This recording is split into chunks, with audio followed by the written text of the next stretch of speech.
Hi everybody, it's Bob Takano. Today I'd like to talk about a topic that isn't discussed all that much among lifters, especially beginning lifters, but it is a topic among coaches quite a bit, and that is talent of the athlete. Now, if I were to lay out a procedural guide with steps 1 through 100 to becoming an elite level lifter, and we all start at step 1, most of us are going to stall out around step 27 or step 28, 30, somewhere around there. And instead of going through the steps one right after the other, we might take a couple of weeks at one of the steps and maybe even longer than that at some of the more advanced steps. A very talented athlete is going to be able to go through and not stall out until they get to maybe step 70, 75. And at that point, then they're going to have to start working hard, be very diligent, and be very persevering. So that's kind of the distinction that I'm making here between talent levels. Okay, regarding the talent level in sports, I once had a discussion about the amount of talent that you have to have versus the amount of work you have to put in. And I had this discussion with one of my lifters, Francisco Coelho, who was a member of the Portuguese Olympic team in '84. And we came to the conclusion that there are some sports where you can have talent and you can overcome that lack of talent by putting in a lot of work. On the other hand, there are some other sports where you can have a great deal of talent and not have to work very hard and still reach elite levels. But weightlifting is one of those sports that requires that you have a great deal of talent and that you put in a great deal of work. So that's what we're talking about in this particular video. We're talking about the talent levels and the amount of work that you need to put in order to reach your potential or to reach elite levels. So what kind of talent are we looking for when we say we're looking for a talented weightlifter? Well, one of the first things is we want to make sure that they don't have any serious mobility issues. If they can walk right in and do an overhead squat, keep their heels on the floor, that's a good point. That means we're off and running. We're looking for somebody that's naturally strong. We're also looking for somebody that's naturally explosive. One of my best lifters ever, Nyep Din, he was spotted in a pickup game at UCLA. He was spotted by one of my athletes, Joe Carbone, and Joe noticed that there was this little guy, only 5 feet tall, but he was out jumping everybody else on the court. So Joe went over and got his phone number and gave it to me.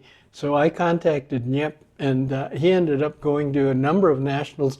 I think he got something like 6 consecutive silver medals at nationals.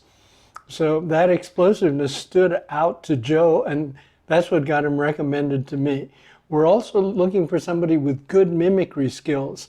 If you can watch somebody perform a power snatch and then do a pretty good job of imitating that with just an empty bar or a lightweight, that means you've got good mimicry skills. People that have been dancers have good mimicry skills. We're also looking for people that are competitive. If somebody is a naturally competitive person, they've got that going for them.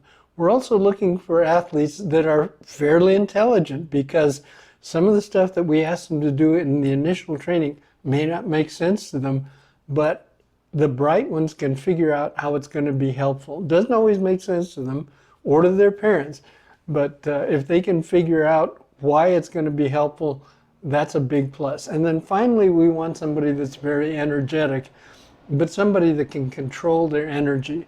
If they've got so much energy that they're all over the place and they can't stay focused on what they're doing, that's not going to work. But if they've got energy and they can direct it toward their training, that's a big plus. And I admit there have been some lazy lifters that have still done well, but I would prefer to have the energetic ones. So keep all those things in mind when you're looking at new lifters coming in.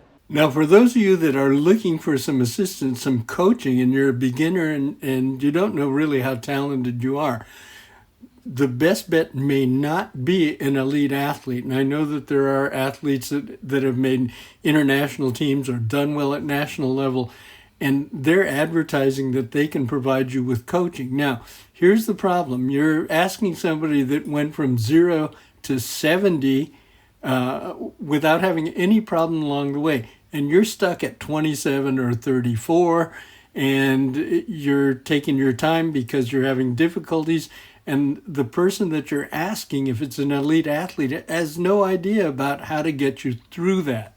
So the best thing to do is to look for a coach. Now, this idea of asking an elite athlete for advice or to have an elite athlete be your coach, it's an American bias, and you see it all the time. You see various teams or organizations, they say, well, so-and-so was an All-America, or so-and-so was an Olympian, so let's hire them to coach.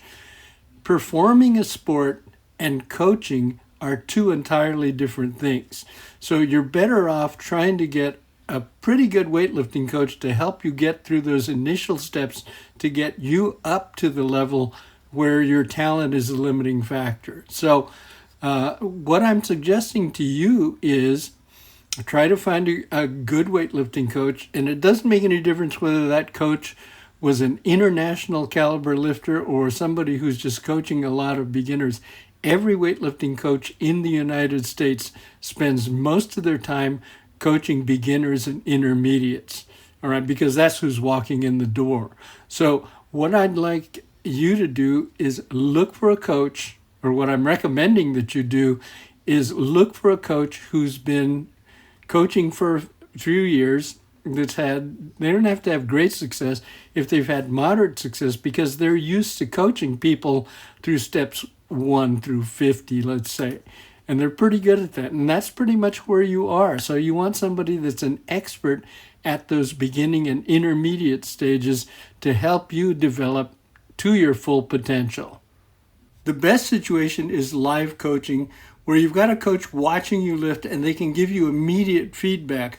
I know a lot of people are now coaches online, but the trouble with online coaching is they can't always give you immediate feedback. And that's really what you need a coach for. Now, you can learn all the things that you need to learn about weightlifting on your own, but it takes too much time. And you're going to spend some time chasing after things that are basically rabbit holes, and you're going to have to come back to the main path to figure out what you need to do next. So my advice to you, if you want to be the best weightlifter that you can be, and that should be your goal, nobody gets into this trying to become a bad weightlifter or even a mediocre weightlifter. Everybody should be trying to get to be the best weightlifter that they can be. So if you want to do that, I would advise that you get yourself a coach, preferably a live one, and make the best use of your time, because the clock is ticking down. I don't care who you are. Maybe if you're 13 or 14 and you have time to waste, but everybody else needs to make the most of their time, especially if they're starting out to learn to be a weightlifter. You need to make the best use of your time. So good luck with your lifting, and I hope to see you at a big meet sometime, lifting personal records. Bye for now.